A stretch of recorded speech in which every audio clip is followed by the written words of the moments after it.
একদিন এই শিক্ষিকা বাজারে বাজার করতে আসে, তখন তার মোবাইলে ফোন আসলে সে ভুলে কথা বলতে বলতে ব্যাগটা সেখানে রেখেই বাজার নিয়ে চলে যায়। আর এরপরে যখন সবজিওয়ালার নজর ব্যাগটির উপরে পড়েছিল, তখন মহিলাটি সেখান থেকেও চলে গিয়েছিল। তারপর যখন সন্ধ্যায় সবজিওয়ালা মহিলাটি ঘরে আসে, তখন সেই ব্যাগ খুলে দেখে সেখানে একটা স্বর্ণের চেন ছিল, যেটা দেখে তার লোভ লেগে যায় এবং সে সেই মুহূর্তেই স্বর্ণের দোকানে যায় সেটা বিক্রি করতে।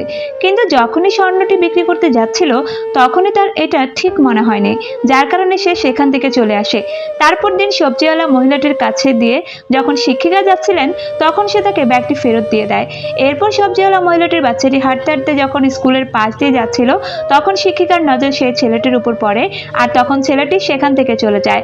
তারপর ছুটি হওয়ার পরেও শিক্ষিকা যখন ছেলেটিকে সেদিকে দেখতে পায়, তখন সে ছেলেটিকে তার মায়ের কাছে নিয়ে যেতে বলে। আর যখন শিক্ষিকা সেখানে পৌঁছায়, তখন মাকে দেখে অবাক হয়ে যায়। তারপর সবজিওয়ালা মহিলাটিকে বলে, ও কি তোমার ছেলে? তখন মা হুঁ বলে। তারপর শিক্ষিকা বলে, ঠিক আছে, আজ থেকে ওকে আমিই পড়াবো। বন্ধুরা, এই শিক্ষিকা ও সবজিওয়ালা মহিলাটির জন্য একটা লাইক তো দেওয়াই যায়।